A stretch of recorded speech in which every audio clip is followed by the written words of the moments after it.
Good morning, all of you.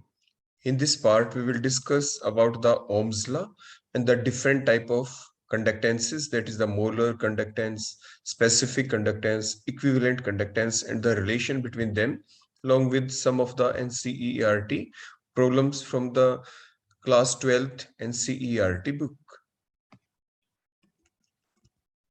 So what is Ohm's law? Ohm's law को define करने से पहले देखो हम सबसे पहले क्या लेते हैं, वी हैव एक कंडक्टर। देखो हमारे पास ये कंडक्टर है, एक मेटल की रोड है।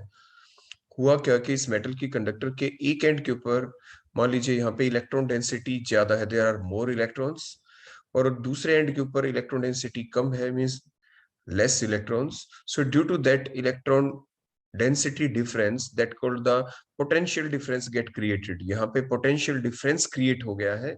There is a difference of potential difference in the number of the electron across the two end of the conductor. ये कंडक्टर है, ये मेटल की रोड है, इसके दो एंड के ऊपर आपकी इलेक्ट्रॉन डेंसिटी का डिफरेंस है, पोटेंशियल डिफरेंस जिसे आप कहते हैं। तो पोटेंशियल डिफरेंस हो गया। इसी पोटेंशियल डिफरेंस की वजह से जो इलेक्ट्रॉन्स की मूवमेंट होगी, इलेक्ट्रॉन्स कहां से कहां पे जाएंगे, from there higher amount to there lower amount. तो इलेक्ट्रॉन्स की मूवमेंट तो करंट की मूवमेंट होगी, करंट चलेगा। तो मींस ये जो पोटेंशियल डिफरेंस हुआ जिसे V से रिप्रेजेंट करेंगे हम, कैपिटल V से, that is the potential difference. So more the potential difference, more will be the movement of the electrons, more will be the movement of the current. तो means जो potential difference होता है, जो V होता है, that is directly proportional to the I, that is the current flowing that conductor. इस conductor के अंदर से कितना करंट फ्लो कर रहा है। लेकिन साथ के साथ ये जो पूरी जो मेटल की रोड है, ये जो कंडक्टर है, इसके ऊपर थ्रू आउट टेम्परेचर सेम रहना चाहिए, प्रेशर सेम रहना चाहिए, मैकेनिकल स्ट्रेन सेम रहनी चाहिए। ये नहीं कि इसकी थिकनेस किसी एंड के ऊपर कम है, किसी एंड के ऊपर ज्यादा है, कहीं से ये कट है। No, mechanical strain should remain the same. तो हम क्या लिखें, what will be the definition of the Ohm's law on that basis? It states that कि under the similar condition of the temperature, pressure, and the mechanical strain, the potential difference across the two ends of the conductor is always directly proportional to the current flowing through it. Means V is directly proportional to I. I represent किस चीज को करता है? Current को। Current को हम capital I से represent करेंगे, पोटेंशियल डिफरेंस को कैपिटल V से रिप्रेजेंट करेंगे। Means potential difference is directly proportional to the current flowing through the conductor. जब हम प्रोपोर्शनलिटी के साइन को रिप्लेस करते हैं इक्वल टू के साइन से, we have the requirement of some constant, और वो जो कांस्टेंट है उसे आप यहाँ पे R कहेंगे। तो V is equal to RI या V is equal to IR हम लिख देंगे। R is the constant and that constant here called as the resistance, इसे आप रेजिस्टेंस कहेंगे। तो R is the resistance here, V is the potential difference, or you can say the voltage, and capital I is the current. अब हम definition देखेंगे resistance और conductance की। ये जो दो टर्म है, one is the resistance, other one is the conductance, they are reciprocal to each other, they are opposite to each other. Resistance की सेंस क्या है? रेजिस्ट का मतलब रोकना, किसी चीज को रोकना। जैसे आपके इलेक्ट्रॉन की मूवमेंट होगी इस मेटल रोड के अंदर, तो इलेक्ट्रॉन जिस डायरेक्शन में चलते हैं उनको रोकने की कोशिश जो करे वो कहलाता है रेजिस्टेंस। फॉर एग्जाम्पल, मान लीजिए कोई फ्लोर है, उसके ऊपर जब आप मूव करते हैं तो मूव करते हुए अगर वहां पे आप थोड़ी आराम से चलते हैं, आप कभी गए होंगे जैसे राजस्थान के अंदर, वहां पे जहाँ पे बिल्कुल सॉफ्ट सॉइल होती है, जिसे बालू मिट्टी बोलते हैं, जब आप वहां पे चलेंगे तो आपसे धीरे धीरे चला जाएगा, वहां पे रेजिस्टेंस ज्यादा है। किसी फर्श के ऊपर आप चलते हैं, फ्लोर के ऊपर आप चलते हैं, वहां पे मान लीजिए ऑयल हम डाल देते हैं, देखो बिल्कुल स्टार्ट में जो फ्रेश को बनाते हैं, तो आप जैसे ही पैर रखते हैं आपका पैर स्लिप हो जाता है, मींस वहां पे अपोजिंग फोर्स कम है, जिसे रेजिस्टेंस कहते हैं। सिमिलरली तो रेजिस्टेंस कौन हुआ यहाँ पे? ये वो फोर्स है जो क्या करेगा, जो करंट को फ्लो होने से रोकता है। So the property which resist the flow of the current through the body, through the body, body means ये जो जैसे मेटल की रोड हो गई, इसके अंदर से भी आपका करंट तो चलेगा, लेकिन बिल्कुल फ्री होके नहीं चलेगा, कुछ ना कुछ रेजिस्टेंस हर चीज के अंदर होता है। So the property which resist the flow of the current is called as the resistance. The property which resist the flow of the current is called resistance, जिसे कैपिटल R से आप रिप्रेजेंट करेंगे। Conductance क्या होता है? जो allow करे, जो अलाउ करता है किसको? करंट को, to flow through the conductor. So the property which allow the allow the current to flow through the body of the conductor is called as the conductance. उसे आप कैपिटल C से लिखेंगे। या जैसे मैंने आपको बताया था, these two terms are reciprocal to each other. Mathematically आप लिख सकते हैं the reciprocal of the resistance is called as the conductance, means C is equal to 1 upon R. So that is a mathematical definition जो भी हम numericals के अंदर भी यूज करेंगे। यूनिट जो है आपकी रेजिस्टेंस की वो क्या होती है? Ohm, OHM। Ohm is the unit of the resistance, क्योंकि डेफिनेशन जो कंडक्टेंस की है वो है the reciprocal of the resistance is called conductance. तो जब यूनिट रेजिस्टेंस की ओम हो गई तो 1 अपॉन आर मींस 1 अपॉन ओम हो जाएगी यहाँ पे। तो what will be the unit of the conductance? The unit of the conductance will be ohm inverse. Ohm inverse will be the unit, या ओम इनवर्स है, देखो इसको रिवर्स करके लिखें, पहले एम फिर एच फिर ओ, तो इसे आप महो भी कह सकते हैं या साइमंस भी बोल देते हैं। So these are the different ways to express the unit for the conductance. इसके बाद नेक्स्ट हम देखेंगे what will be the effect of the length और the area of the conductor on the resistance of the conductor. Means कहने का मतलब क्या है कि मान लीजिए, इसका सिंपल समझने के लिए हम आपको बता रहे हैं कि मान लीजिए आपको यहां से आप चले, देखो किसी एंड के एक मेटल की रोड लेते हैं, देखो ये कोई रोड है, देखो ध्यान से देखना, यहाँ पे देखो आप मूव करते हुए जा रहे हैं। जब आप एज ए ह्यूमन बीइंग भी जब हम रोड के ऊपर चलते हैं तो हमारे रास्ते में क्या आती है? रुकावट आती है। रुकावट इन द सेंस और पर्सन भी वहां पे चल रहे होते हैं और व्हीकल्स भी वहां पे चल रहे होते हैं। हम जिस व्हीकल में जाएं तो हमें रेजिस्टेंस, मान लीजिए हमारा डिस्टेंस सिर्फ इतना ही होता तो हमें हमारे बीच में रेजिस्टेंस आती, रुकावटें आती। लेकिन अगर हमें और भी देखो आगे तक चलना है, देखो यहाँ तक आगे तक चलना है, तो we will face more resistance. we will face more resistance, means resistance is directly proportional to the length। तो यहाँ पे लेंथ किसकी लेंगे हम? कंडक्टर की। तो मान लीजिए हमारे पास कोई कंडक्टर है, देखो resistance is always directly proportional to length, means R proportional to हमने स्मॉल एल लिखा।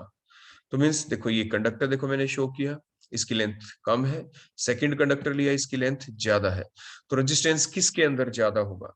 रेजिस्टेंस होगा जिसकी लेंथ ज्यादा है। तो वहां पे रेजिस्टेंस क्या मिलेगा बोलो? ज्यादा होगा, क्योंकि जब इलेक्ट्रॉन्स चलेंगे तो इसको लेस डिस्टेंस ट्रेवल करना पड़ा। जब आपका जो कंडक्टर की लेंथ कम है तो less distance will be covered by the electron.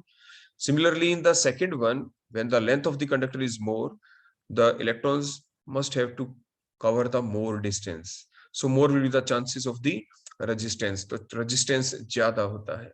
तो resistance is always directly proportional to the length. Second, बात करते हैं एरिया की। मीन्स आपके पास ये कोई कंडक्टर है, देखो ये कंडक्टर एक सेकंड कंडक्टर है। तो मीन्स जब एरिया ज्यादा होगा तो electrons have more area to move, means now there are the less chances of the resistance, means resistance कम हो जाता है। तो resistance is always inversely proportional to the area. तो मीन्स ओवरऑल आपने क्या देखा कि अगर आपके पास जब भी कंपैरिजन करना हो, हमें ये देखना हो कि रेजिस्टेंस कहाँ पे कम होगा कहाँ पे ज्यादा। इसके ऊपर काफी सारे आपके ऑब्जेक्टिव टेस्ट के अंदर आपके क्वेश्चन काफी पूछे जाते हैं। अभी हम पूछ के भी देखेंगे आपसे, आप साथ के साथ जवाब भी देना।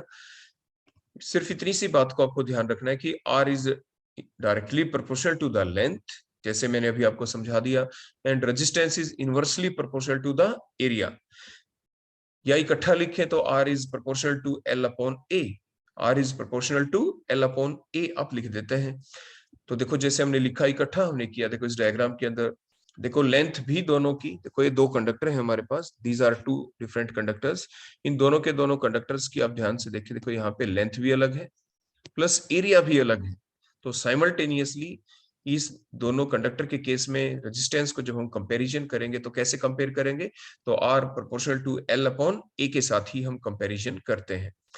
तो अगर आपसे यहाँ पे ये पूछ लिया जाए कि प्रोपोर्शनलिटी के साइन को हटाएं तो इक्वल टू का साइन लगाएं तो क्या आएगा? कोई ना कोई कांस्टेंट आएगा, and that constant here called as the specific resistance. उसे आप स्पेसिफिक रेजिस्टेंस कहेंगे। तो R is equal to rho, R H O बोलते हैं आप इसको, रो एल अपॉन ए। तो R is equal to rho L upon A, और rho here is called as the specific resistance or also called as the resistivity, या आप इसको बोलो क्या बोलेंगे? resistivity बोलेंगे। अब इसके ऊपर आपसे एक न्यूमेरिकल पूछते हैं।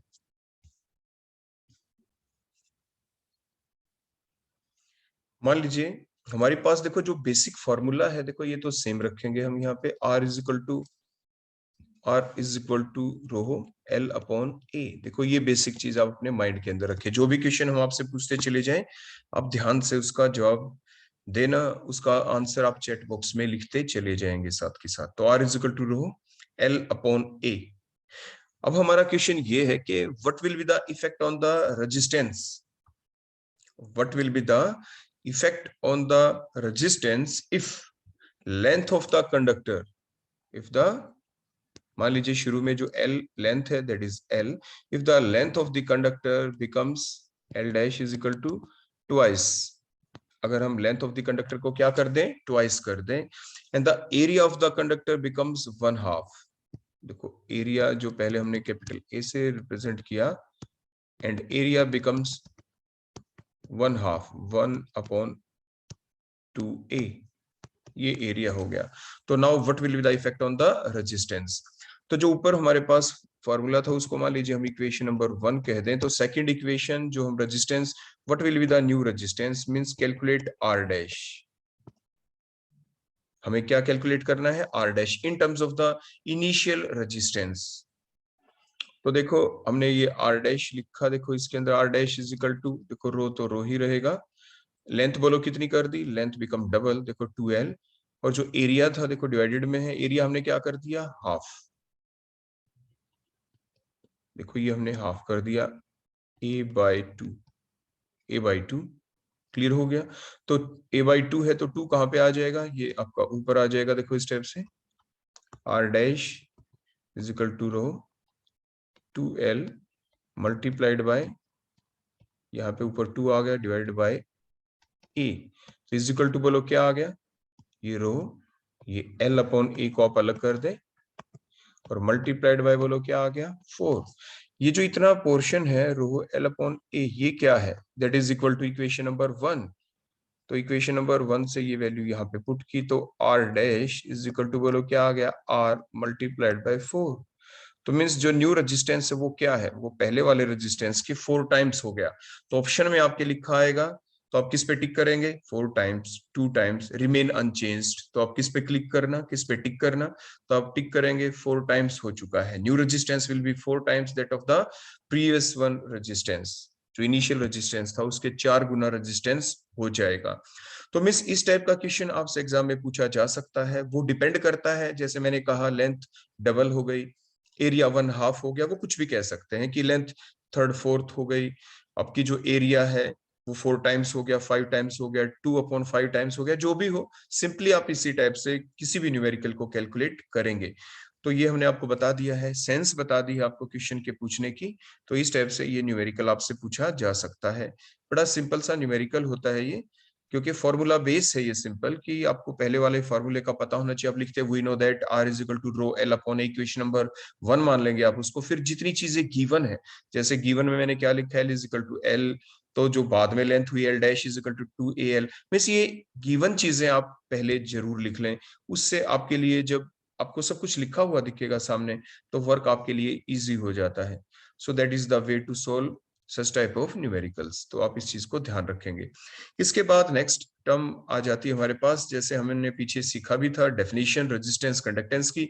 तो जो रेजिस्टेंस होता है या conductance, they are reciprocal to each other, तो हम आर की जगह क्या लिख सकते हैं, जो फार्मूला अभी अभी हमने बनाया R is equal to rho L upon A, देखो ये जो फार्मूला था हमारा, अगर हम इसमें कुछ चेंज करें तो देखो क्या करेंगे, तो इस आर की जगह हम क्या लिखें, आर की जगह हम लिख सकते हैं 1/c। सिमिलरली जो रो है, जो स्पेसिफिक रेजिस्टेंस है, इसका रेसिप्रोकल कौन होता है, इसका जो रेसिप्रोकल होता है दैट इज द कापा। ये ध्यान दें यहाँ पे, दैट इज कापा, देखो ये कापा होता है।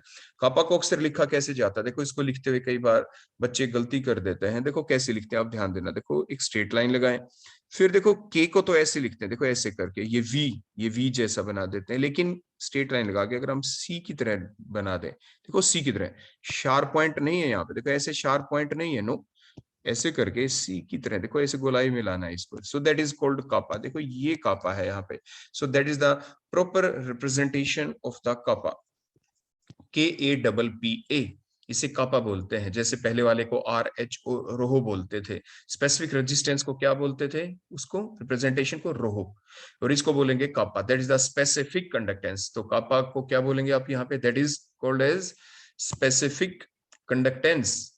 तो अब हम ये वैल्यू पुट कर दें, आपके पास जो ऊपर फॉर्मूला है, तो उस फॉर्मूले में आप R की जगह बोलो क्या पुट करेंगे, 1/C।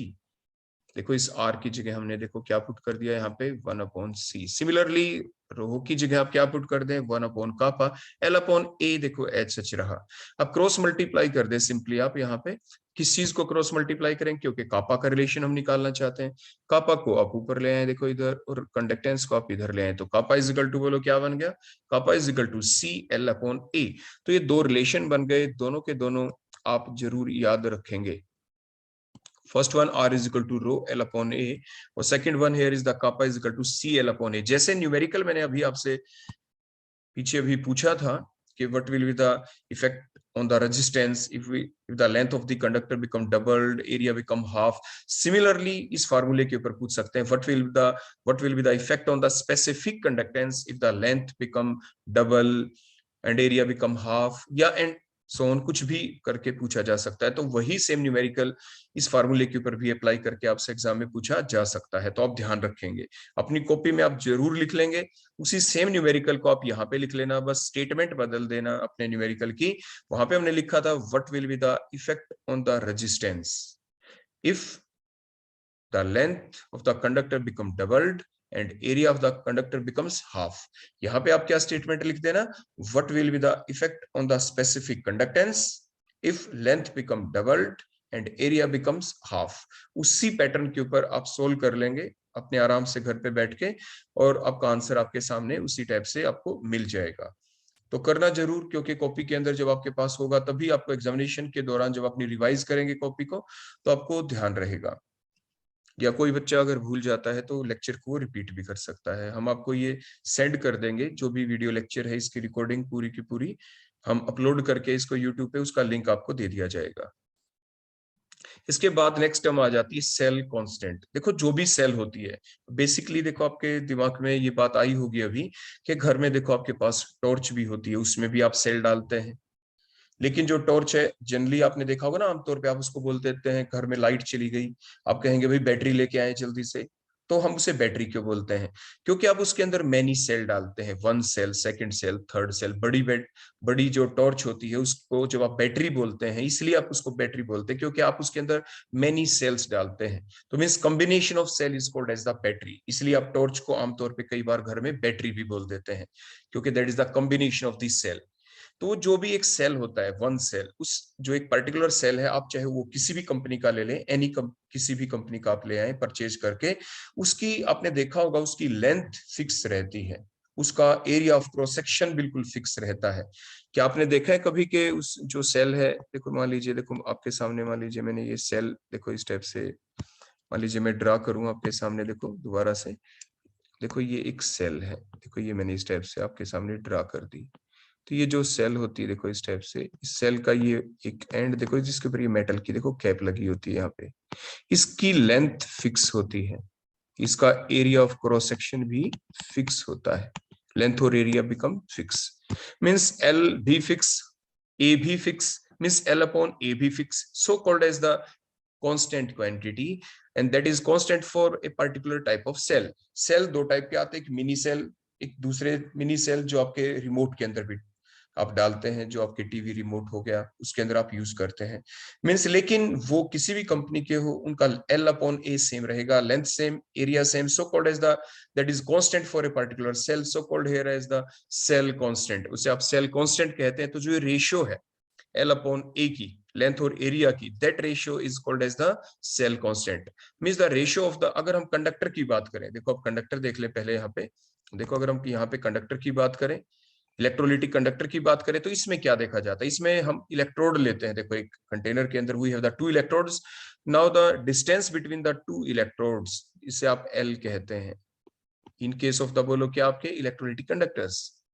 और जो एक इलेक्ट्रोड है उसका एरिया ऑफ क्रॉस सेक्शन क्या है, that is called as A, that is the area of cross section. And now that ratio L upon A is called as the cell constant. यहाँ पे भी वही रहेगी डेफिनेशन। तो the ratio of the distance in between the two parallel electrode of a cell and the area of the electrode is called as the cell constant. और इसको represent किससे करेंगे? Cell constant is equal to L upon A, that is called as the cell constant. अब हम देखो different अगर units की बात करें, जितनी भी चीजें आपने यहाँ तक पढ़ी हैं, तो बड़ी आराम से आप यूनिट भी निकाल पाएंगे, अभी आपको बताएंगे। लेकिन सबसे पहले जो फार्मूले हमने ऊपर लिखे थे, R is equal to rho L upon A, देखो ऊपर हमारा फार्मूला बना था जो हमने कहा था ये आपको जरूर याद रखना है। तो R is equal to rho L upon A की जगह देखो हमने क्या लिख दिया? Cell constant. सिमिलरली आपका सेकंड फॉर्मूला बना था, देखो kappa is equal to C L upon A, तो इसमें kappa is equal to C multiplied by L upon A की जगह देखो हमने क्या लिखा? Cell constant. तो मींस इस टाइप से आप ध्यान रखेंगे न्यूमेरिकल पॉइंट ऑफ व्यू से, क्योंकि इनके ऊपर न्यूमेरिकल आते हैं। एक टाइप के न्यूमेरिकल हमने आपको बता दिए, और भी आते हैं न्यूमेरिकल जिसमें एल की वैल्यू पुट करनी पड़ सकती है आपको, ए की वैल्यू, या डायरेक्ट आपकी कापा की और सी की वैल्यू दे दें और फिर आपसे सेल कांस्टेंट आपसे कैलकुलेट करवा लें, आपको आर रेजिस्टेंस की वैल्यू दे दें, रोह की वैल्यू दे दें, सेल कांस्टेंट आपसे कैलकुलेट करवा लें। मींस जितने भी ये फार्मूले इनके अंदर आपकी और वैल्यूज गिवन मिलेंगी, किसी भी एक वैल्यू को कैलकुलेट करवाया जा सकता है। इसके बाद हम सबसे पहले आपसे कुछ यूनिट्स को डिस्कस कर लें। नेक्स्ट टॉपिक के ऊपर चलें उससे पहले यूनिट पूछ लेते हैं आपसे इन सारी चीजों की। आप सबसे पहले ये बताएं, पीछे आपने सीखा था what is the unit of the resistance. Resistance की यूनिट क्या होती है? Unit of resistance is ohm. देखो अगर हम इस फार्मूले में लिखें, देखो R is equal to rho L upon A mean cell constant. यहाँ पे अगर हम लिखें what is the unit of R, that is the ohm. देखो R की यूनिट हो जाएगी ओहम हो जाएगी। देखो हम यहाँ पे लिख देते हैं, इसके नीचे ही लिख देंगे हम यहाँ पे। तो unit of R is ohm, देखो मैंने ओहम लिख दिया यहाँ पे क्योंकि ये जरूरी है आपके लिए। What is the unit of cell constant? देखो सेल कांस्टेंट का ऊपर फॉर्मूला लिखा है L upon A, means L की यूनिट बोलो क्या होगी? मान लीजिए सेंटीमीटर में लिया, डिवाइडेड बाय एरिया होता है length into breadth means centimetre square. तो सेंटीमीटर से 1 centimetre cancel, so the unit become centimetre inverse. तो सेल कांस्टेंट की यूनिट होती है centimetre inverse. So now what will be the unit of rho? तो रोहो जो है यहाँ पे जिसे स्पेसिफिक रेजिस्टेंस आप कह रहे हैं, that is the ratio of this two thing, one is the R and other one is the cell constant. Other one is the, बोलो कौन है यहाँ पे? Cell constant. तो दोनों की यूनिट आप अभी निकाल चुके हैं। तो बताओ आर की यूनिट क्या थी रेजिस्टेंस की? Unit of resistance is ohm, and what is the unit of the cell constant? That is the centimetre inverse. तो what will be the unit of rho? That is the specific resistance ohm centimetre inverse. तो जो रो है यहाँ पे, तो इसकी unit बोलो क्या बन गई? ओम सेंटीमीटर इनवर्स। देखो ये चीज क्यों याद रखनी जरूरी है, कई बार एग्जाम में दे देंगे कि द रेजिस्टेंस, सिंपल वर्ड लिखेंगे रेजिस्टेंस, ध्यान रखें ऐसा भी नहीं लिखते कि the value of the specific resistance is, ऐसा लिख देंगे the value of resistance is 2.5 ohm centimetre inverse. तो आपको क्या पता चले? देखो लिखने को तो उन्होंने लिख दिया the value of resistance is, लेकिन वो रेजिस्टेंस सिंपली आर की वैल्यू नहीं है, हमने यूनिट की तरफ ध्यान दिया। The value of the resistance is 2.5 ohm centimetre inverse. Unit को देखा कि ओम सेंटीमीटर इनवर्स लिख रखा है, so means that is the value of the rho, वो स्पेसिफिक रेजिस्टेंस की वैल्यू है। क्लियर हो गया इतना? तो इस चीज को आप जरूर ध्यान रखें। सिमिलरली अगर आपसे स्पेसिफिक कंडक्टेंस कापा की यूनिट पूछी जाए तो आप कैसे लिखेंगे? जैसे अभी आपने देखा ऊपर भी कि जो कप जो सी होता है, देखो अभी आपने ऊपर देखा था सी किसके इक्वल होता है, बोलो यहाँ पे अगर हम लिख दें फर्दर, देखो अब हम यूनिट देखते हैं, kappa is equal to C L upon A means kappa की यूनिट। वैसे भी आप डायरेक्ट देख सकते हैं कि इसका रेसिप्रोकल होता है, लेकिन फिर भी देखो कापा क्या किसके इक्वल होता है? 1 upon kappa is equal to C की जगह 1 अपॉन आर लिखा, मल्टीप्लाइड बाय बोलो उसी टाइप से बोलो कौन है यहाँ पे? Cell constant. Cell constant. तो बोलो यूनिट क्या बन जाएगी? 1 अपॉन आर की जगह बोलो यहाँ पे हमने क्या लिखा? 1 अपॉन ओम को रेजिस्टेंस है, मल्टीप्लाइड बाय सेल कांस्टेंट की यूनिट क्या थी बोलो? Centimetre inverse. So what will be the unit of kappa? What will be the unit of kappa? Kappa की यूनिट बन गई, देखो ओम भी ऊपर आ गया, तो बोलो क्या बन गया? ओम इनवर्स सेंटीमीटर इनवर्स। तो ये चीज इसलिए याद रखनी जरूरी है, कह देते हैं the conductance of the electrolyte, the conductance in the electrolyte is, कुछ भी वैल्यू लिख देंगे 0.1 ओम इनवर्स सेंटीमीटर इनवर्स, तो वो कंडक्टेंस सिंपली सी नहीं है, C is the simple conductance और kappa is a specific conductance. तो जो C है, जो C हमने लिखा है वो तो रेसिप्रोकल ऑफ R है, C is equal to 1/R जैसे मैंने लिखा, उसकी यूनिट तो देखो ओम इनवर्स है। तो अगर ये आ जाए the conductance of the solution is 0.1 ohm inverse, तो वो C की वैल्यू है। अगर आ जाए the value of the conductance is 0.1 Om inverse centimetre inverse, तो वो वैल्यू कापा की है, वो स्पेसिफिक कंडक्टेंस की वैल्यू है। तो मींस ये छोटी छोटी बातें हमें जरूर ध्यान रखनी है न्यूमेरिकल के अंदर। तो यूनिट्स याद रखनी इसलिए आपके लिए जरूरी है। तो ये सारी यूनिट्स आपको बता दी गई है। देखो रेजिस्टेंस की यूनिट आपको पता चल गया ओम, कंडक्टेंस का पता चल गया C जिसे कहते हैं, वो हो गया ओम इनवर्स। स्पेसिफिक रेजिस्टेंस को आपने देख लिया, दैट इज देखो ये यहाँ पे बोलो क्या आई थी, ओम सेंटीमीटर इनवर्स। लास्ट में आपने कापा मीन स्पेसिफिक कंडक्टेंस को देखा, तो यूनिट बोलो क्या बनी थी यहाँ पे, ओम इनवर्स सेंटीमीटर इनवर्स। तो इन यूनिट्स को आप जरूर ध्यान रखेंगे for the numerical point of view. इसके बाद नेक्स्ट पॉइंट है हमारा, अब हम रिलेशन देखेंगे। आपकी जो कंडक्टेंस है वो आपकी जैसे डिफरेंट टाइप की हो सकती है।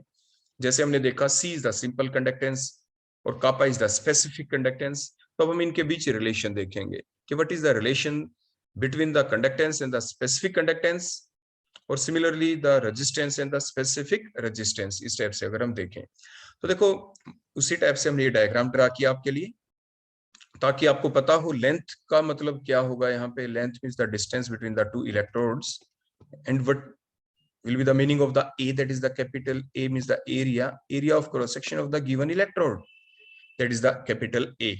तो इसी बेसिस के ऊपर हमें ये पता है कि ये फार्मूला हमने लिखा था अभी कापा का, कि kappa is equal to C L upon A, इन specific conductance is equal to conductance multiplied by cell constant means L upon A। उसके बाद नेक्स्ट अब हम यहाँ पे स्पेसिफाई करेंगे एक चीज को कि if the value of L is equal to 1 centimetre, the value of L is equal to 1 centimeter and the area of cross section is also 1 centimeter square। Length भी 1 हो गया, एरिया भी 1 हो गया, तो वॉल्यूम कितना हो जाएगा इसका, क्योंकि वॉल्यूम तो लेंथ इनटू एरिया होता है, so it becomes 1 centimetre cube and volume become 1 centimetre cube. तो वॉल्यूम जो है आपकी ये जो कंटेनर है इसके अंदर आपकी इलेक्ट्रोड्स हैं, इलेक्ट्रोड के बीच डिस्टेंस है, एरिया ऑफ क्रॉस सेक्शन हो गया आपकी जो अपने रोड ले रखी है उसका। तो अगर हम कहें what will be the volume of that conductor, ये कंडक्टर है, इसके अंदर सॉल्यूशन भी अगर हम डाल देंगे, इलेक्ट्रोलाइट भी डाल देंगे, तो उसका वॉल्यूम कितना हुआ, that is the 1 centimetre cube. तो अगर हम ये सारी वैल्यू पुट कर दे तो जो ऊपर हमारे पास फार्मूला था kappa is equal to CL upon A, देखो CL अपॉन A, तो हमने L की वैल्यू 1 पुट कर दी, यहाँ पे एरिया की वैल्यू 1 पुट कर दी, तो now the kappa become C, kappa become C। तो इस तरीके से आपको डेफिनेशन लिखनी है। पहले सबसे पहले जो हम आपको यहाँ पे सिखा रहे हैं वो क्या सिखा रहे हैं कि how will you define the term specific conductance. अगर हमें कापा की डेफिनेशन लिखनी आ जाए, एग्जाम में आती है डेफिनेशन, काफी बार पूछी जाती है कि how will you define the term specific conductance, तो that is the mathematical definition. आप सबसे पहले कापा का फॉर्मूला लिखेंगे कि kappa is equal to CL upon A, और फिर उसके बाद आप कंडीशन अप्लाई करेंगे if L is equal to 1 centimetre, area is equal to 1 centimetre square और volume is equal to 1 centimetre cube. If you put all this value in the above formula, then kappa becomes C. Kappa is equal to C. kappa C के equal हो जाएगा। तो अब हम इसी बात को मैथमेटिकल वे में लिखते हैं कि the specific conductance of the solution is equal to the conductance. देखो इक्वल टू द कंडक्टेंस हो गई, लेकिन कब हुई, अब कंडीशन कब लिखेंगे, when the length बोलो किस चीज की, when the length means the distance, when the distance between the two parallel electrode of the cell is equal to 1 centimeter and the area of the cross section of the electrode is 1 centimeter square, then that is the mathematical definition of the specific conductance। तो इतना आपको लिखना है। आप direct ये definition भी नहीं लिख देंगे, पहले आप मैथमेटिकल वर्क करके दिखाते हैं एग्जाम में। आपको फॉर्मूला लिखना है पहले kappa is equal to CL upon A, उसके बाद आप कंडीशन अप्लाई करेंगे, फिर आप ये डेफिनेशन लिखेंगे। आप डायरेक्ट ये डेफिनेशन मत लिख देना, काफी बार ऐसा पाया गया है कि बच्चे डायरेक्ट लिख देते हैं the specific conductance of the solution is equal to the conductance of the solution when the distance between the two parallel electrode of the cell is 1 centimetre and the area of cross section becomes 1 centimetre square. ठीक है इतना, लेकिन differ करता है examiner to examiner. मान लीजिए 1 mark का भी क्वेश्चन है, आपने नीचे वाला डायग्राम ड्रा नहीं किया, तो 1 में से वो हाफ मार्क्स भी दे सकता है, क्योंकि थ्योरेटिकल जो एग्जाम होता है वो प्योरली यानी टीचर एग्जामिनर डिपेंडेंट होता है कि वो कैसे वर्क करता है, वो बिल्कुल प्रॉपरनेस चाहता है, बिल्कुल प्रॉपर होना चाहिए, एग्जैक्ट जवाब होना चाहिए। दो बच्चों ने लिखा, एक ने ऐसा लिखा, दूसरे ने विदाउट डायग्राम, विदाउट मैथमेटिकल वे में उसने लिखा है, तो किसको फुल मार्क्स दे वो? तो एग्जामिनर को यानी सोचना पड़ता है उस चीज के लिए, तो वो उसके ऊपर डिपेंड होता है। तो लेकिन आप अपने प्रेजेंटेशन में किसी भी तरह की कोई कमी ना छोड़े, इस चीज को आप जरूर ध्यान रखें। हमें वैसी प्रेजेंटेशन देनी है जिसकी वजह से हम मजबूर कर दे एग्जामिनर को कि वो हमें फुल मार्क्स दे दे, तो इस चीज को आप जरूर ध्यान रखें। इसके बाद नेक्स्ट हम देखते हैं अपने रेजिस्टेंस के बारे में और स्पेसिफिक रेजिस्टेंस। तो फार्मूला क्या था, R is equal to rho L upon A। Similarly अगर हम कंडीशन अप्लाई कर दें, L is equal to 1 centimetre and the area of cross section is equal to 1 centimetre square, तो वॉल्यूम होगा 1 centimetre cube. Apply this condition in the above formula of resistance R is equal to rho L upon A, तो R is equal to rho रह जाएगा आपका। तो इस type से आप स्पेसिफिक रेजिस्टेंस को भी डिफाइन कर सकते हैं। तो कैसे डिफाइन करेंगे स्पेसिफिक रेजिस्टेंस को? देखो, जहां पे आपने अभी पीछे डेफिनेशन लिखी थी स्पेसिफिक कंडक्टेंस की, जहां पे स्पेसिफिक कंडक्टेंस था, कंडक्टेंस की जगह स्पेसिफिक रेजिस्टेंस आ जाएगा और आगे सब कुछ आपका क्या रहेगा, बिल्कुल सेम रहेगा। तो देखिए डेफिनेशन बिल्कुल सेम है कि कैसे डिफाइन किया था, specific resistance of the solution is equal to the resistance of the solution when the distance between the two parallel electrode is 1 centimeter and the area of cross section of the electrode is 1 centimeter square। तो आपने देखा दोनों definition बिल्कुल ही एक जैसी है, तो आप इनको आराम से याद कर सकते हैं। तो आप डायग्राम पहले ड्रा करें, मैथमेटिकल वे करें, फिर अपनी डेफिनेशन लिख दें। इसके बाद नेक्स्ट हम देखते हैं स्पेसिफिक कंडक्टेंस को और कैसे डिफाइन कर सकते हैं। एक मोलर कंडक्टेंस होता है, उसको आप कैसे डिफाइन कर सकते हैं, आपकी जो इक्विवेलेंट कंडक्टेंस है उसको आप कैसे डिफाइन करेंगे। तो सबसे पहले वन बाय वन हम इन चीजों को देख लें। तो मान लीजिए आपके पास है स्पेसिफिक कंडक्टेंस, जिसे आप कापा से रिप्रेजेंट करते हैं। तो मान लीजिए कापा इज इक्वल टू क्या होता है, C is L upon A। अभी हमने आपको बताया था अगर कंडीशन अप्लाई करते हैं L is equal to 1 centimetre, area is equal to 1 centimetre square, then the volume become 1 centimetre cube. On that basis देखो 1 सेंटीमीटर क्यूब हो गया, तो kappa is equal to C हो जाएगा अगर हम इस कंडीशन को अप्लाई करें। और फिर हमने देखो एक चीज ध्यान दें कि जो स्पेसिफिक कंडक्टेंस है, स्पेसिफिक कंडक्टेंस कब आई, अकेले इलेक्ट्रोड से तो नहीं कि कंटेनर आपका वैकेंट है, इसमें सिंपल इलेक्ट्रोड रखी हैं तो इसमें यानी करंट चलना शुरू हो जाएगा, ऐसा तो नहीं है। मींस आपको कुछ और रिक्वायरमेंट होगी। मस्ट रिक्वायरमेंट इज कि हमारे पास कोई ना कोई सब्सटेंस इस कंटेनर के अंदर जरूर होना चाहिए। वो सब्सटेंस क्या हो, कोई भी इलेक्ट्रोलाइट होना चाहिए। तो मींस इसके अंदर हम क्या डालेंगे, कोई भी इलेक्ट्रोलाइट आप डालेंगे, एनी इलेक्ट्रोलाइट। नॉन इलेक्ट्रोलाइट आपको नहीं डालना है, ये चीज आप जरूर ध्यान रखें। मींस ऐसा सब्सटेंस आपको डालना है which can dissociate into ions, जो डिसोसिएट होके आयंस दे दे। तो इसके मान लीजिए आपने इसमें NaCl डाल दिया, कोई भी इलेक्ट्रोलाइट आप डाल दें, लेकिन पॉइंट यहाँ पे ये आ जाता है कि जो ये कंटेनर है, ये चीज देखो जो हम आपको बता रहे हैं कंटेनर है, इस कंटेनर की बस एक ही चीज आपको फिक्स रखनी है, that is the volume. Volume जो है वो 1 सेंटीमीटर क्यूब ही रहना चाहिए, whatsoever may be the amount of the electrolyte added in it। वो चाहे आप देखो 1 मोल डाल दें, वो चाहे आप 2 मोल डाल दें, 3 मोल्स डालें, whatsoever may be the amount of the electrolyte, the specific conductance do not depend upon the amount of the electrolyte, it only depend upon the volume of the cell. जो ये सेल है इसका volume कितना है, means 1 centimetre cube ही volume होना चाहिए आपके किसी का इस सेल का, और उसी के अंदर आपके ये 1 मोल इलेक्ट्रोलाइट के आयंस या 2 मोल इलेक्ट्रोलाइट के आयंस होने चाहिए। तो उसको आप कहते हैं specific conductance. The conductance produced by the ions. Definition देखिए अब आप इसकी सेकंड डेफिनेशन, पीछे हमने मैथमेटिकल डेफिनेशन बताई थी, उसी को घुमा के लिख रहे हैं, ये ज्यादा हमारे काम भी आती है आगे। The conductance produced by the ions present in 1 centimetre cube of the solution. वो 1 centimetre cube volume of the solution के अंदर कितने आयंस प्रेजेंट हैं, उन आयनों की वजह से जो करंट प्रोड्यूस होगा उसे आप कहते हैं स्पेसिफिक कंडक्टेंस। उसे आप क्या कहेंगे, स्पेसिफिक कंडक्टेंस। ये आप जरूर ध्यान रखेंगे, ये बहुत इंपॉर्टेंट डेफिनेशन है ये। इसको जब हम आगे कंपैरिजन भी करते हैं, कई बार हम रिलेशन भी निकालेंगे, उसमें ये बहुत काम आती है, तो जरूर याद रखेंगे।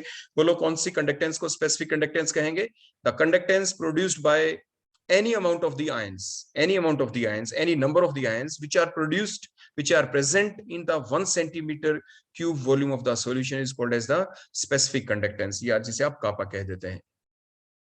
नेक्स्ट हम लेते हैं मोलर कंडक्टेंस। देखो मोलर कंडक्टेंस में देखो नाम से क्या पता चला, ध्यान दे, देखो ये कोई कंडक्टर है आपके पास, नाम से पता चला सब्सटेंस जो ऐड करेंगे मोल्स मींस 1 मोल सब्सटेंस होना चाहिए, what ever may be the volume of the solution. ये इसके रिवर्स हो गया, मींस आपका वॉल्यूम ऑफ द सॉल्यूशन कुछ भी हो, आप चाहे 1 सेंटीमीटर क्यूब वॉल्यूम ले ले सॉल्यूशन का, 2 सेंटीमीटर क्यूब ले ले, 3 सेंटीमीटर क्यूब ले ले, whatever may be the volume of the solution, but the amount of the electrolyte added must be fix, that is 1 mole.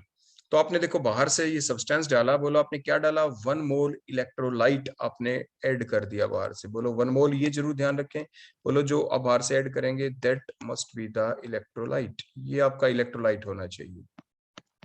1 mole electrolyte डाल दिया, 1 mole electrolyte डाला तो इसमें आयंस प्रोड्यूस होंगे, देखो positive negative ions, positive ion negative ion, positive ion negative ions, तो इस type से देखो आपके आयंस प्रोड्यूस हो जाएंगे काफी सारे। आप लेकिन ध्यान रखें ये आयंस प्रोड्यूस होने चाहिए 1 मोल इलेक्ट्रोलाइट के अंदर से, वॉल्यूम चाहे कितना भी हो, आप 1 सेंटीमीटर क्यूब ले लें और ज्यादा डाल दें, पानी और डाल दें, वॉल्यूम इंक्रीज कर दें, कोई फर्क नहीं पड़ता, लेकिन सब्सटेंस कितना, 1 mole electrolyte. So the conductance produced by the ions coming from 1 mole of the electrolyte in any V centimeter cube of the solution is called as the molar conductance. इसे delta m से present करते हैं, देखो ये हमने delta लिखा, देखो ये रिवर्स उल्टा v बना दिया, रिवर्स v और उसके साथ छोटा सा m लिखा, ये इसकी रिप्रेजेंटेशन रहेगी मोलर कंडक्टेंस की। सो that is the definition of molar conductance. तो बोलो क्या डिफरेंस रहा दोनों डेफिनेशन में, स्पेसिफिक कंडक्टेंस और मोलर कंडक्टेंस की डेफिनेशन के अंदर, the conductance which is produced by the ions which are present in 1 centimeter cube volume of the solution is called as the specific conductance, while the conductance which is produced by the ions which are coming from the 1 mole of the electrolyte in any V volume of the solution is called as the molar conductance। अगर हम यहाँ पे 1 मोल की बजाय 1 gram equivalent ले लें तो वो आपकी इक्विवेलेंट कंडक्टेंस की डेफिनेशन बन जाएगी। सो the conductance which is produced bye, देखो 1 मोल की जगह सिर्फ हमने क्या लिखा, सब्सटेंस हमने ग्राम इक्विवेलेंट की फॉर्म में लिया, वो भी फिक्स कर दिया क्योंकि इक्विवेलेंट कंडक्टेंस की डेफिनेशन है, वहां पे हमने फिक्स किया था amount of the electrolyte is 1 mole molar conductance की डेफिनेशन में, और इक्विवेलेंट कंडक्टेंस की डेफिनेशन में अमाउंट फिर से फिक्स कर दी, that is the 1 gram equivalent. Amount कितनी होनी चाहिए, 1 ग्राम इक्विवेलेंट होनी चाहिए, तो वो डेफिनेशन बन जाती है इक्विवेलेंट कंडक्टेंस की। तो बोलो डेफिनेशन क्या बनी इसी टाइप से, सब्सटेंस हमने कितना लिया, 1 gram equivalent. So the conductance produced by the ions of 1 gram equivalent of the electrolyte in any V centimeter cube of the solution is called as the equivalent conductance, उसे आप equivalent conductance कहेंगे। अब unit देखें आप कापा की, पीछे देखो मैंने आपको बता ही दिया था, unit of the kappa is ohm inverse centimetre inverse, क्योंकि kappa is equal to C L upon A है, तो सी की यूनिट क्या होती है, ohm inverse, L upon A cell constant की यूनिट होती है सेंटीमीटर इनवर्स, तो यूनिट ऑफ कापा हो गई ohm inverse centimetre inverse. Similarly आप इसको ओम इनवर्स को आप महो लिख सकते हैं, तो आप लिख सकते हैं महो सेंटीमीटर इनवर्स, या आप इसको साइमंस भी लिख देते हैं, तो siemens centimetre inverse. So these are the different representation for the unit of the kappa, that is the specific conductance। Unit of molar conductance कहेंगे तो क्या बनेगी, ohm inverse centimetre square per mole, that is the unit of the, बोलो किस चीज की बन जाएगी आपकी, that is the unit of molar conductance, ये मोलर कंडक्टेंस की यूनिट बन जाएगी। सिमिलरली अगर हमें लिखनी पड़े यूनिट ऑफ इक्विवेलेंट कंडक्टेंस, तो ओम inverse centimetre square gram equivalent inverse, so that is the unit of equivalent conductance, तो ये इक्विवेलेंट कंडक्टेंस की यूनिट बन जाती है। इसके बाद नेक्स्ट देखो, ये इनके बीच हमने डेफिनेशन देखी, स्पेसिफिक कंडक्टेंस की डेफिनेशन क्या है, मोलर कंडक्टेंस की डेफिनेशन और इक्विवेलेंट कंडक्टेंस की हमने डेफिनेशन देख ली है यहाँ पे। इसके बाद नेक्स्ट अब हम मेन पॉइंट देखने वाले हैं, effect of the dilution on different type of conductances. जो आपकी 3 टाइप की कंडक्टेंस आपने देखी, molar, specific conductance, equivalent conductance, इनके ऊपर अगर हम डाइल्यूशन कर दे तो क्या इफेक्ट होगा, उस इफेक्ट को समझने के लिए आपको ये जो डेफिनेशन अभी हमने आपको बताई, समझाई, इनको बड़े अच्छे से माइंड के अंदर ही आपको रखना पड़ेगा। तो अब देखिए ध्यान से, देखो हमने कंटेनर लिया, ध्यान से देखिए शुरू में वॉल्यूम हमने देखो कितना फिक्स कर दिया, वॉल्यूम हमने लिया 1 सेंटीमीटर क्यूब। देखो कोई इलेक्ट्रोलाइट है, एज्यूम किया उस इलेक्ट्रोलाइट से मान लीजिए 30 आयंस आ गए, जस्ट अजम्पशन है ये, सिर्फ समझाने के लिए कि आप कैसे जवाब देंगे इफेक्ट ऑफ डाइल्यूशन का, क्या इफेक्ट होगा ऑन डिफरेंट कंडक्टेंसेस। तो एज्यूम किया कि कोई आपके पास ये कंटेनर था, उसके अंदर इलेक्ट्रोलाइट है, उसके अंदर 30 आयंस ही प्रेजेंट है, एक्वस सॉल्यूशन है, मान लीजिए वॉल्यूम 1 सेंटीमीटर क्यूब ही है। फिर हमने डाइल्यूशन कर दिया इसका, बोलो क्या किया हमने, डाइल्यूशन। डाइल्यूशन करने के बाद जो भी इलेक्ट्रोलाइट लिया उसकी आयनाइजेशन बढ़ गई, उसकी डिसोसिएशन देखो इंक्रीज हो गई। और एक चीज ध्यान रखनी है, देखो मैं फिर से बता रहा हूं, आप ऐसा कभी भी नहीं करेंगे कि जो यहाँ पे जो आयंस मान लीजिए 30 आयंस है, तो आप ऐसा कह दें कि जब हमने डाइल्यूशन किया तो 30 के आपके, यानी डबल से ज्यादा आपको कभी नहीं लिखना, डबल से हमेशा कम लिखने हैं आपको आयंस। जब भी, देखो मैं क्या कह रहा हूं आपको, जब भी आप इफेक्ट ऑफ डाइल्यूशन देखें ऑन द डिफरेंट कंडक्टेंसेस और आप इस टाइप से डायग्राम बनाएं जैसे मैं बना रहा हूं, तो एक ही अजम्पशन लेनी है, वो क्या, कि जब आप अब डाइल्यूशन करेंगे तो जो नंबर ऑफ आयंस आगे इंक्रीज होंगे वो हमेशा डबल से कम रखने आपको, क्योंकि एक्चुअली होता ऐसा ही है, वो प्रैक्टिकल इंपैक्ट है। मींस 30 आयंस है, 30 का डबल कितना होता है 60। आप आगे ये शो नहीं करेंगे 60 आयंस बन गए 70 बन गए, नो, आप 30 से कम दिखाएंगे, आप कुछ भी दिखा दें, आप कहते 50 बन गए 40 बन गए, वो एक्सेप्टेबल है, लेकिन डबल नहीं दिखाएंगे, डबल से ज्यादा भी नहीं दिखाएंगे, ये चीज आपको ध्यान रखनी है। अब देखो उसका इंपैक्ट भी हम आपको प्रूव करेंगे यहाँ पे। देखो मान लीजिए आपने, देखो अब डाइल्यूशन किया है, dilution means addition of the water, आपने डाइल्यूशन इतना कर दिया कि volume become doubled, volume double किया हमने, पानी डाल दिया आपने, लेकिन आयंस ध्यान से देखें हमने वो डबल नहीं किए हैं। हमारे पास टोटल आयन 30 थे, अब टोटल आयंस देखो 25 प्लस 25 50 आयंस हमने लिखे हैं। फिर हमने ऐसे 25 क्यों किया, देखो वॉल्यूम बिकम डबल्ड, पहले वॉल्यूम था 1 सेंटीमीटर क्यूब, हमने पार्टीशन कर दिया, 1 सेंटीमीटर क्यूब में पहले 30 आयंस थे, अब टोटल वॉल्यूम तो 2 सेंटीमीटर क्यूब हो गया, लेकिन पर सेंटीमीटर क्यूब कितने आयंस है, इक्वल डिस्ट्रीब्यूशन होगा आयंस का, यूनिफॉर्म सॉल्यूशन है, होमोजीनियस मिक्सचर होगा ये आपका।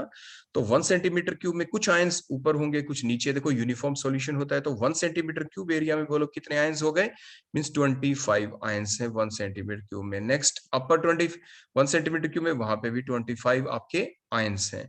मींस आपने क्या देखा, 1 सेंटीमीटर क्यूब एरिया में बिफोर डाइल्यूशन, डाइल्यूशन से पहले 1 सेंटीमीटर क्यूब एरिया में कितने आयंस थे, 30 आयंस थे, देखो 30।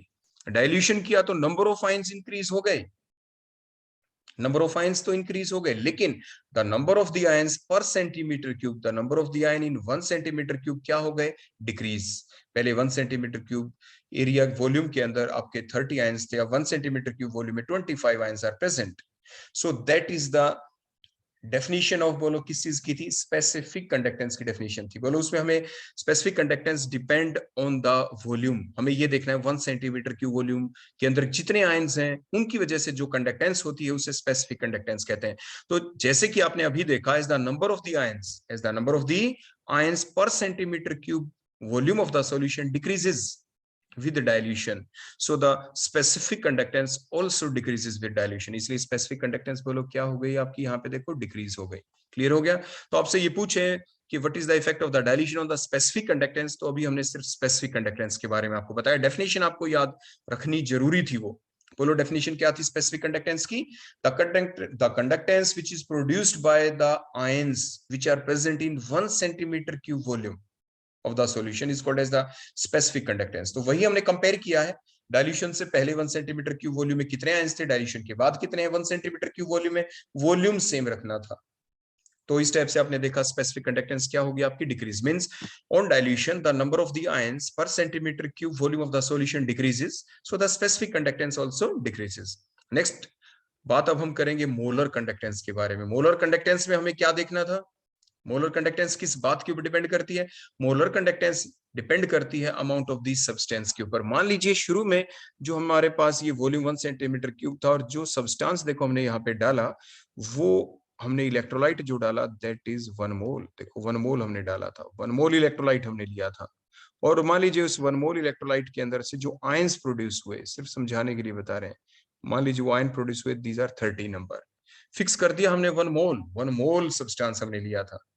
उसके बाद हमने क्या किया, सब्सटेंस भी हमने 1 मोल कर दिया, 30 आयंस आ गए, हमने डाइल्यूशन भी कर दिया। अब यहाँ पे जो ये पहले 30 आयंस थे, अब ये 50 आयंस बन गए, देखो टोटल 50 आयंस, वट एवर में भी द वॉल्यूम, वॉल्यूम चाहे आप डबल कर दें ट्रिपल कर दें, लेकिन आपका जो ये 50 आयंस आए ये कहां से आए हैं, these are coming from the 1 mole electrolyte, उसी सेम से, हमने और इलेक्ट्रोलाइट ऐड नहीं किया बाहर से। यहाँ पे इस कंटेनर में अभी 1 मोल इलेक्ट्रोलाइट ही है, हमने सिर्फ वाटर ही तो ऐड किया, हमने सिर्फ किया है डाइल्यूशन।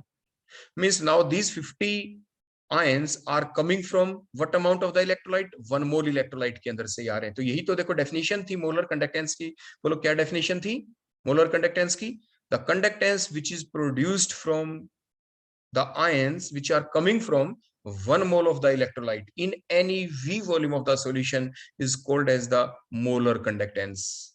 तो वॉल्यूम चाहे कुछ भी हो, तो आपने क्या देखा यहाँ पे कि 1 मोल के अंदर से ही आयंस कितने आए डाइल्यूशन से, देखो इंक्रीज हो गए, तो इसलिए मोलर कंडक्टेंस भी इंक्रीज हो गई।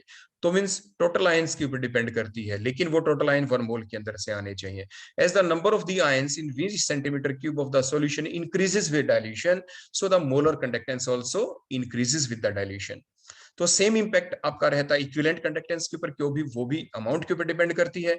मींस अगर हम यहाँ पे सब्सटेंस की जो अमाउंट है जो हमने 1 मोल लिखी, देखो 1 मोल, अगर मैं 1 मोल की जगह यहाँ पे क्या लिख दूंगा, अगर हम यहाँ पे लिख दे 1 ग्राम इक्विवेलेंट, ऐसे ही देखो ये 1 ग्राम इक्विवेलेंट, देखो हमने फिक्स कर दिया, और आयंस मान लीजिए वही मान लिया, हमने एजम्पशन ही कर रहे हैं 30 आयंस, तो सब्सटेंस तो सेम रहा, 1 ग्राम इक्विवेलेंट रहा, तो इक्विवेलेंट कंडक्टेंस भी क्या हो गई बोलो, increase. Means as the number of the ions in V centimetre cube volume of the solution increases with the dilution, so the equivalent conductance also increases.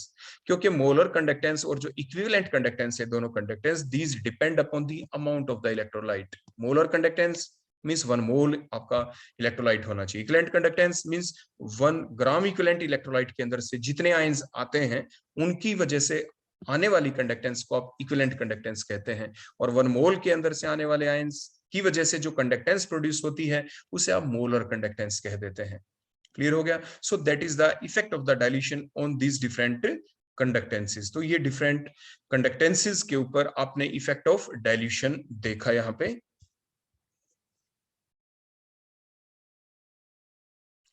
अब इसके बाद हम देखेंगे इनके बीच रिलेशन, जो डिफरेंट आपकी कंडक्टेंसेस हैं।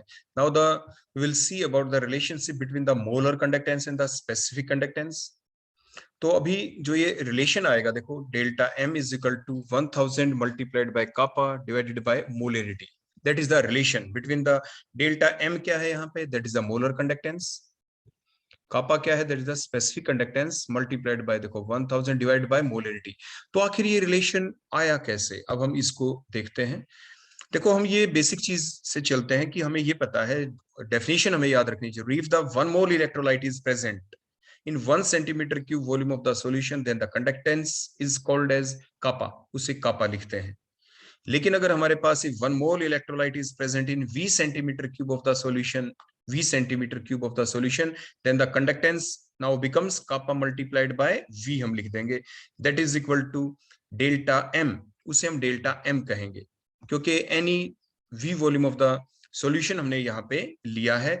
और डेल्टा M क्यों लिखा, क्योंकि यहाँ पे हमने क्या चीज फिक्स कर दी, मोलर कंडक्टेंस किस पे डिपेंड करता है, 1 मोल ऑफ इलेक्ट्रोलाइट के ऊपर, 1 मोल ऑफ इलेक्ट्रोलाइट के ऊपर डिपेंड करता है मोलर कंडक्टेंस। और जबकि कापा किस पे डिपेंड करता है, 1 centimetre cube of the solution के ऊपर।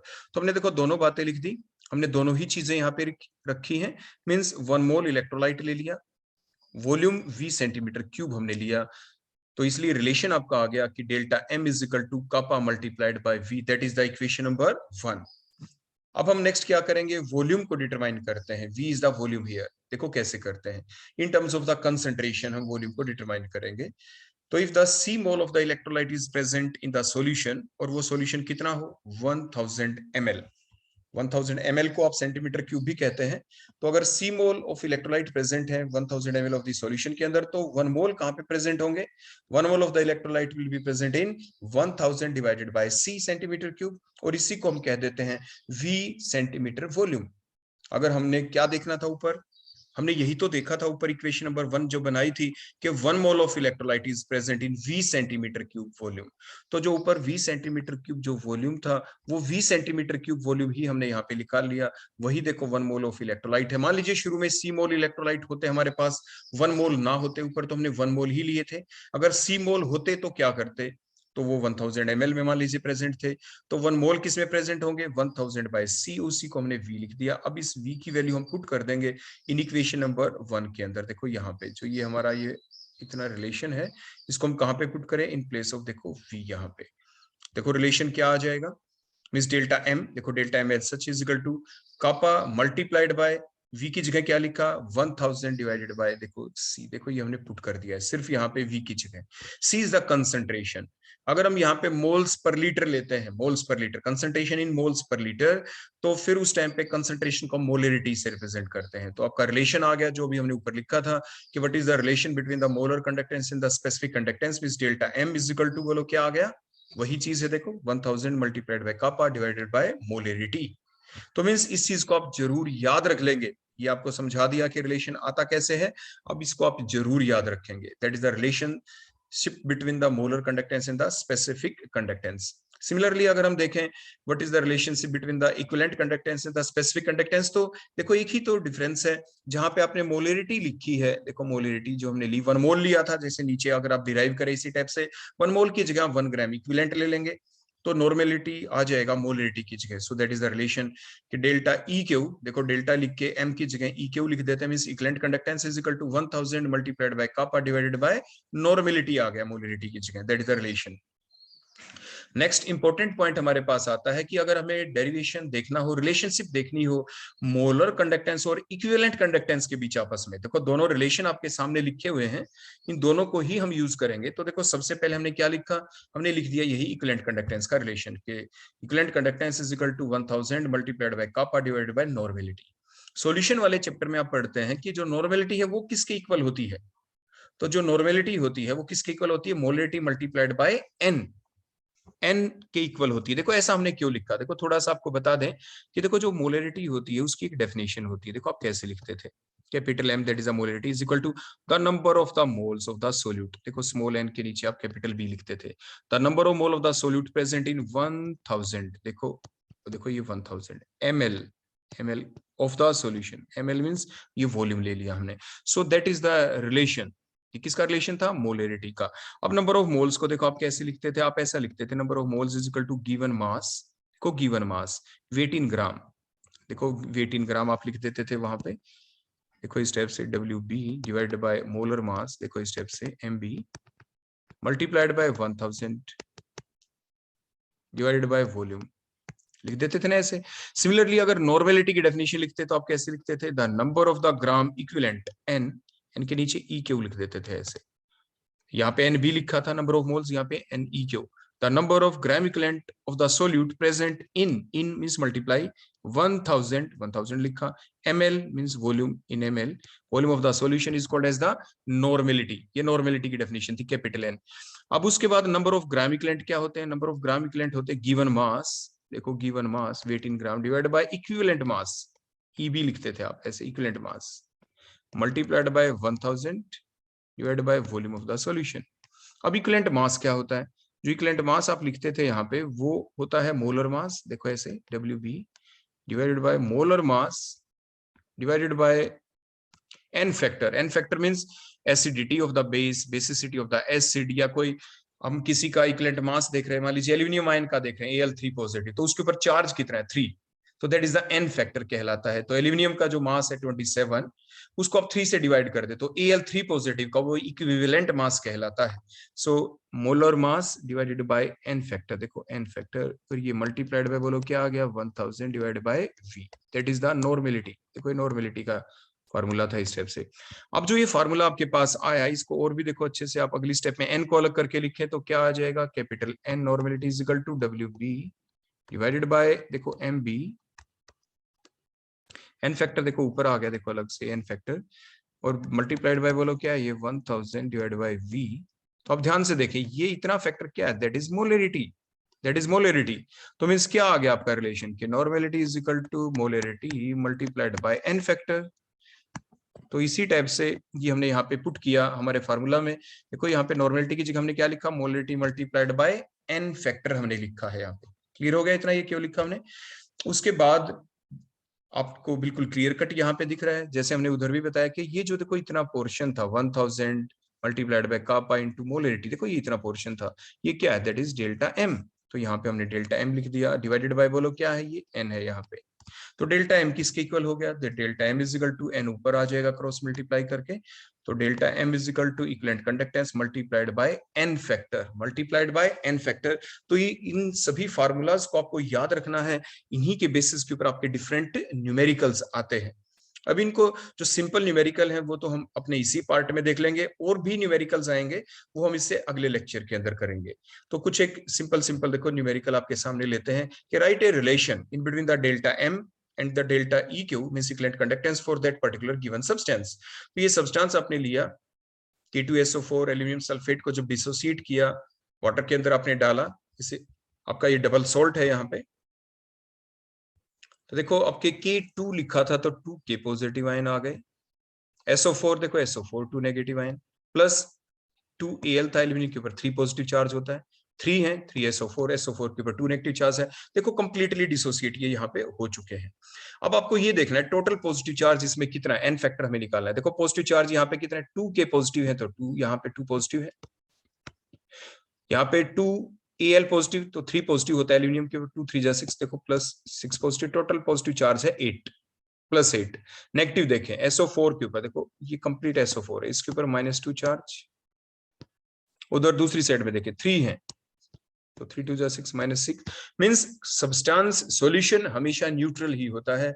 जितना ओवरऑल पॉजिटिव चार्ज होगा उतना ही ओवरऑल नेगेटिव चार्ज होता है, ये कभी भी डिफरेंट नहीं होता। इसी चीज को हमने आपके सामने यहाँ पे प्रूव किया था। Means total positive charge is equal to total negative charge, that called as the N factor. तो what is the N factor here, चाहे आप पॉजिटिव चार्ज को कैलकुलेट करके देख ले, चाहे नेगेटिव को देख ले, वो भी 8 वो भी 8, मैग्नीट्यूड 8 ही रहेगा। पॉजिटिव चार्ज को देखेंगे +8 है, नेगेटिव को देखेंगे -8 है, N factor is N factor is 8 है यहाँ पे। Means the total value of the positive charge और the negative charge here is 8। देखो हमने यहाँ पे लिख भी दिया 2 + 6 जैसे करके आपको दिखाया था, एन फैक्टर इज 8। तो now what is the relation, अभी हमने निकाला था मोलर कंडक्टेंस और इक्विवेलेंट कंडक्टेंस में, तो डेल्टा एम किसके इक्वल था, delta M is equal to delta E Q multiplied by N factor here is 8। तो आ गया इनके बीच रिलेशन, तो delta M is equal to delta E Q multiplied by 8। तो सिंपल स्टेप से रिलेशन आपसे पूछा जा सकता है, ऑब्जेक्टिव में भी आ सकता है, तो आप इसके ऊपर टिक कर देंगे। जहां पे लिखा मिले what will be the value of the delta M for that particular substance in term of the equivalent conductance, तो आप ऐसा लिख देंगे delta E Q multiplied by 8।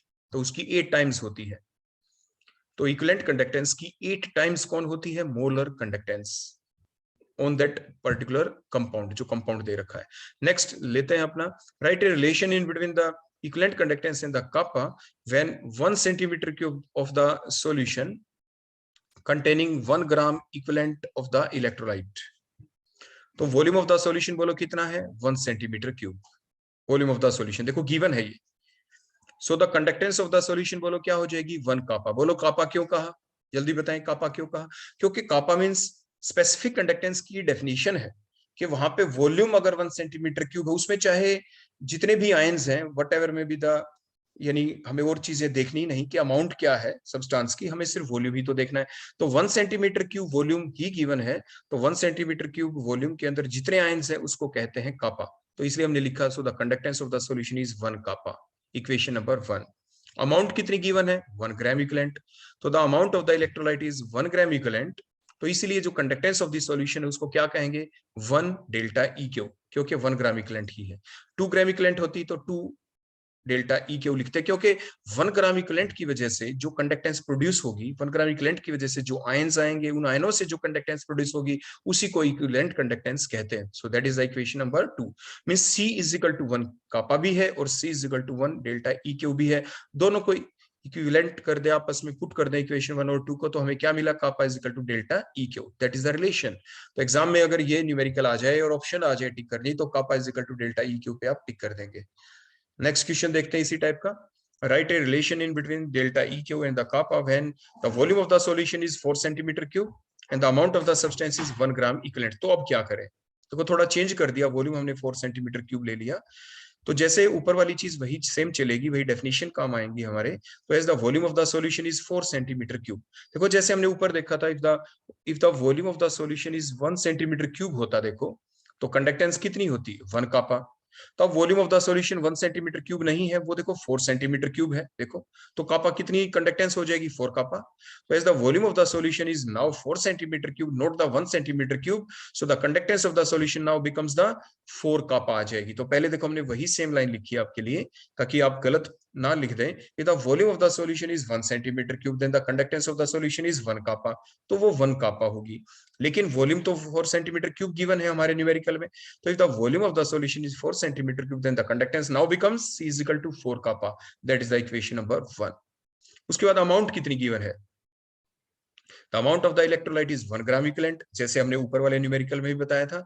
So the conductance of the solution now becomes 1 delta EQ, equation number 2. तो C is equal to 4 kappa भी है और C is equal to 1 delta EQ भी है. These are the different ways to express the conductance of the same solution. Solution वही है, लेकिन उसी कंडक्टेंस को आप कापा की फॉर्म में रिप्रेजेंट कर रहे हैं, उसी कंडक्टेंस को आप इक्विवेलेंट कंडक्टेंस की फॉर्म में रिप्रेजेंट कर रहे हैं. तो मींस सी तो सी रहेगा, मींस इक्वेशन 1 इक्वेशन नंबर 2 के इक्वल ही रहेगी. तो इसलिए हमने लिख दिया कि 4 kappa is equal to delta E Q. तो 4 kappa is equal to delta E Q. तो आप इसके ऊपर टिक कर देंगे एग्जाम में. तो इस टाइप से ये डिफरेंट रिलेशन आपसे पूछे जा सकते हैं, तो इनको आप ध्यान रखेंगे. आपके एग्जामिनेशन पॉइंट ऑफ व्यू से बहुत ही ज्यादा इंपॉर्टेंस रखते हैं. So thank you. That all about the today's lecture on these different type of conductances. आपने different type of conductances के बारे में देखा. आपके specific conductance, molar conductance, equivalent conductance, उनके बीच रिलेशन देखा, उनकी डेफिनेशन देखी, उनके ऊपर इफेक्ट ऑफ डाइल्यूशन क्या होगा, उसके ऊपर जो बेसिक रिलेशन क्या है उनके आपस में, और उनके बीच सिंपल क्वेश्चन क्या पूछे जा सकते हैं. नेक्स्ट लेक्चर में जो आपके डिफरेंट टाइप ऑफ कंडक्टेंस हैं, सेल कांस्टेंट है, रेजिस्टिविटी, स्पेसिफिक कंडक्टेंस, इनके ऊपर हम फर्दर और न्यूमेरिकल भी डिस्कस करेंगे. So thank you. That all about the today's lecture. Thank you.